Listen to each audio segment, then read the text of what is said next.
Om Shanti. Good morning. साकार मुरली 5/1/21। बाप दादा मधुबन। आज मीठे बाबा के मधुर बोल। मीठे बच्चे, तुम्हारे मुख से कभी भी हे ईश्वर, हे बाबा शब्द नहीं निकलना चाहिए। यह तो भक्ति मार्ग की प्रैक्टिस है। आज का प्रश्न, तुम बच्चे सफेद ड्रेस पसंद क्यों करते हो? यह किस बात का प्रतीक है? उत्तर, अभी तुम इस पुरानी दुनिया से जीते जी मर चुके हो, इसलिए तुम्हें सफेद ड्रेस पसंद है। यह सफेद ड्रेस मौत को सिद्ध करता है। जब कोई मरता है तो उस पर भी सफेद कपड़ा डालते हैं। तुम बच्चे भी अभी मर्जीवा बने हो। ओम शांति। रूहानी बाप बैठ बच्चों को समझाते हैं। रूहानी अक्षर ना कह, सिर्फ बाप कहे तो भी ठीक है। बाप बैठ बच्चों को समझाते हैं। सब अपने को भाई भाई तो कहते ही हैं, तो बाप बैठ समझाते हैं बच्चों को। सभी को तो नहीं समझाते होंगे। सब अपने को भाई भाई तो कहते ही हैं, तो बाप बैठ समझाते हैं बच्चों को। सभी को तो नहीं समझाते होंगे। सब अपने को भाई भाई कहते ही हैं। गीता में लिखा हुआ है, भगवान वाच। अब भगवान वाच किसके प्रति? भगवान के हैं सब बच्चे। वह बाप है तो भगवान के बच्चे सब ब्रदर्स है। भगवान ने ही समझाया होगा, राज योग सिखाया होगा। अभी तुम्हारी बुद्धि का ताला खुला हुआ है। दुनिया में और किसी के भी ऐसे ख्यालात नहीं चल सकते।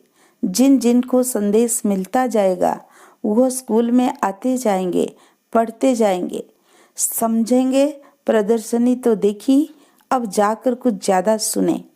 पहली मुख्य बात है ज्ञान का सागर पतित पावन गीता ज्ञानदाता श्री भगवान वाच। पहले उनको यह पता पड़े कि इन्हों को सिखलाने वाला अथवा समझाने वाला कौन है।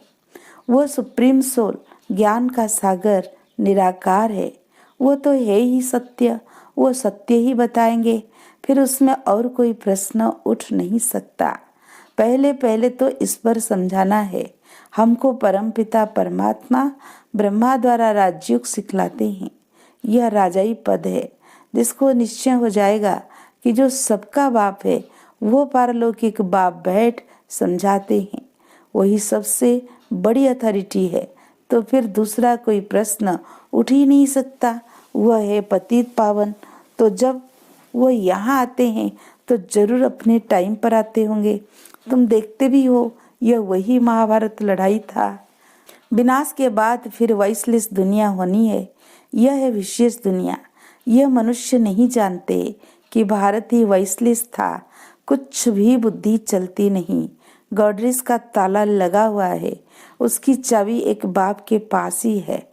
इसलिए उनको ही ज्ञानदाता दिव्य चक्षु विधाता कहा जाता है।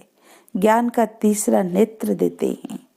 ये किसी को पता नहीं है कि तुमको पढ़ाने वाला कौन है।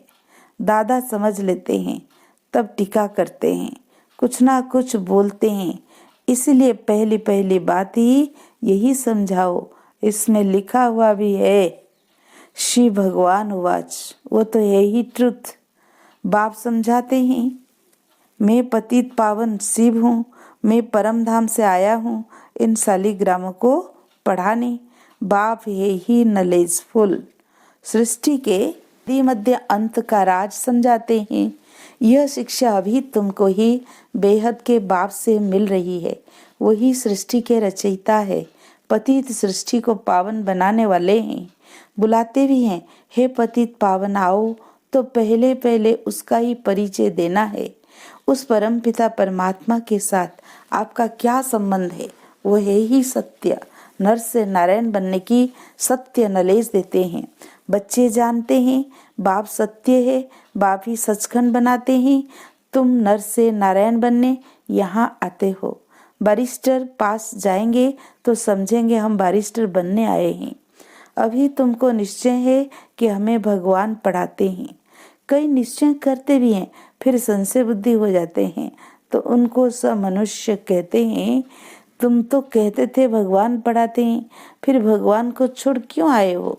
संशय आने से ही भागंती हो जाते हैं, कोई ना कोई विकर्म करते हैं। भगवान उवाच का महाशत्रु है, इन पर जीत पाने से ही तुम जगत जीत बनेंगे। जो पावन बनेंगे वही पावन दुनिया में चलेंगे। यहाँ है ही राज्यों की बात, तुम जाकर वहाँ राजाई करेंगे। बाकी जो भी आत्माएं हैं वो अपना हिसाब किताब चुकत कर वापिस अपने घर चली जाएगी। यह कयामत का समय है। अब यह बुद्धि कहती है सतयुग की स्थापना जरूर होनी है। पावन दुनिया सतयुग को कहा जाता है। बाकी सब मुक्ति धाम में चले जाएंगे, उनको फिर अपना पाठ रिपीट करना है।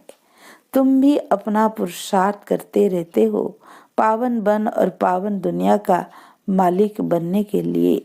मालिक तो सब अपने को समझेंगे ना, प्रजा भी मालिक है। अभी प्रजा भी कहती है ना, हमारा भारत। बड़े ते बड़े मनुष्य सन्यासी आदि भी कहते हमारा भारत। तुम समझते हो इस समय भारत में सभी नरकवासी है। अभी हम स्वर्गवासी बनने के लिए ये राज योग सीख रहे हैं। सब तो स्वर्गवासी नहीं बनेंगे, यह अभी ज्ञान आया है। लोग जो सुनाते हैं, शास्त्र सुनाते हैं, वह है शास्त्रों की अथॉरिटी। बाप कहते हैं ये भक्ति मार्ग के बाद शास्त्र आदि सब पढ़ने से सीढ़ी नीचे उतरते जाते हैं। यह सब है भक्ति मार्ग। बाप कहते हैं जब भक्ति मार्ग पूरा होगा तभी मैं आऊंगा। मुझे ही आकर सब भक्तों को भक्ति का फल देना है। मेजॉरिटी तो भक्तों की है। सब पुकारते रहते हैं ना, हे गॉड फादर। भक्तों के मुख से ओ गॉड फादर, हे भगवान जरूर निकलेगा। अब भक्ति और ज्ञान में तो फर्क है। तुम्हारे मुख से कभी भी हे ईश्वर, हे भगवान ये अक्षर नहीं निकलेंगे। मनुष्यों को तो यह आधा कल्प की प्रैक्टिस पड़ी हुई है। तुम जानते हो वह तो हमारा बाप है। तुमको हे बाबा थोड़ी करना है। बाप से तो तुमको वर्षा लेना है। पहले तो यह निश्चय है हम बाप से वर्षा लेते हैं। हम ज्ञान अमृत पिलाए, ज्ञान चिता पर बिठाए, घोर नींद से जगाए, स्वर्ग में ले जाता हूँ। बाप ने समझाया है आत्माएं वहाँ शांति धाम और सुख धाम में रहती है। सुख धाम को कहा जाता है वाइसलेस वर्ल्ड, संपूर्ण निर्विकारी देवताएं है ना, और वह है स्वीट होम। तुम जान गए हो कि हमारा होम वह है। हम एक्टर्स उस शांति धाम से आते हैं यहाँ पाठ बजाने। हम आत्माएं यहाँ के रहवासी नहीं है। वह एक्टर्स यहाँ के रहवासी होते, सिर्फ घर से आकर ड्रेस बदल कर पाठ बजाते हैं। तुम तो समझते हो हमारा घर तो शांति धाम है, वहाँ हम फिर से वापिस जाते हैं। जब सभी एक्टर स्टेज पर आ जाते हैं तब फिर बाप आकर सभी को ले जाएंगे। इसलिए उनको लिबरेटर गाइड भी कहा जाता है। दुख हरता सुख करता है तो इतने सब मनुष्य कहाँ जाएंगे? विचार करो, पतित पावन को बुलाते हैं किस लिए? अपनी मौत के लिए। दुख की दुनिया में रहना नहीं चाहते, इसलिए कहते अब घर चलो। ये सब मुक्ति को ही मानने वाले हैं। भारत का प्राचीन राजयोग भी कितना मशहूर है। विलायत में भी जाते हैं प्राचीन राजयोग सिखलाने। वास्तव में है हठ योगी तो राजयोग जानते ही नहीं। उन्हों का योग ही रंग है, इसलिए तुम्हें जाकर सच्चा राजयोग सिखलाना है। मनुष्यों को सन्यासियों की कफनी देख उन्हों को कितना मान देते हैं। बौद्ध धर्म में भी सन्यासियों को कफनी पहनी हुई देख उनको मानते। सन्यासी तो बाद में होते हैं। बौद्ध धर्म में भी शुरू में कोई सन्यासी नहीं होते हैं। जब पाप बढ़ता है बौद्ध धर्म में तब सन्यास धर्म स्थापन होता है। शुरू में तो वो आत्मा ऊपर से आती है, उनकी संख्या आती है। शुरू में सन्यास सिखलाकर क्या करेंगे? सन्यास होता है बाद में। यह भी यहाँ से कॉपी करते हैं। क्रिश्चियन में भी बहुत है जो सन्यासियों का मान रखते हैं। कफनी की जो पहरवाइश है वो हठ योगियों की है। तुमको तो घर बार छोड़ना नहीं है, ना कोई सफेद कपड़े का बंधन है, परंतु सफेद अच्छा है। तुम भट्टी में रहे हो तो ड्रेस भी यह हो गई है। आजकल सफेद बहुत पसंद करते हैं। मनुष्य मरते हैं तो भी सफेद चादर डालते हैं। तुम भी अभी मर्जीवा बने हो तो सफेद ड्रेस अच्छी। तो पहले कोई को भी बाप का परिचय देना है। 2 बाप है, यह बातें समझने में टाइम लेते हैं। प्रदर्शनी में इतना समझा नहीं सकेंगे। सतयुग में होता है 1 बाप। इस समय तुमको 3 बाप, क्योंकि भगवान आते हैं प्रजापिता ब्रह्मा के तन में, वो भी तो बाप है। सब लौकिक बाप भी है। अच्छा, अब तीनों बाप से उच्च वर्षा किसका है? निराकार बाप वर्षा कैसे दे? वो फिर देते हैं ब्रह्मा द्वारा। इस चित्र पर तुम बहुत अच्छी रीति समझा सकते हो। शिव बाबा निराकार है और यह है प्रजापिता ब्रह्मा, आदि देव, ग्रेट ग्रेट ग्रैंडफादर। बाप कहते मुझे शिव को तुम ग्रेट ग्रेट ग्रैंडफादर नहीं कहेंगे, मैं सभी का बाप हूँ। यह है प्रजापिता ब्रह्मा। तुम हो गए सब बहन भाई। बल स्त्री पुरुष है, परंतु बुद्धि से जानते हैं हम भाई बहन है। बाप से वर्षा लेते हैं। भाई बहन आपस में क्रिमिनल असल्ट कर न सके। अगर दोनों की आपस में बिकारी दृष्टि खींचती है तो फिर गिर पड़ते हैं। बाप को भूल जाते हैं। बाप कहते हैं तुम हमारा बच्चा बन, फिर मुंह काला करते हो। बेहद का बाप बच्चों को बैठ समझाते हैं तुमको यह नशा चढ़ा हुआ है, जानते हो गृहस्थ व्यवहार में भी रहना है, लौकिक संबंधियों को भी मुंह देना है, तोड़ निभाना है। लौकिक बाप को तो तुम बाप कहेंगे ना, उनको तो तुम भाई नहीं कह सकते हो। ऑर्डिनरी वे में बाप को बाप ही कहेंगे। बुद्धि में है यह हमारा लौकिक बाप है।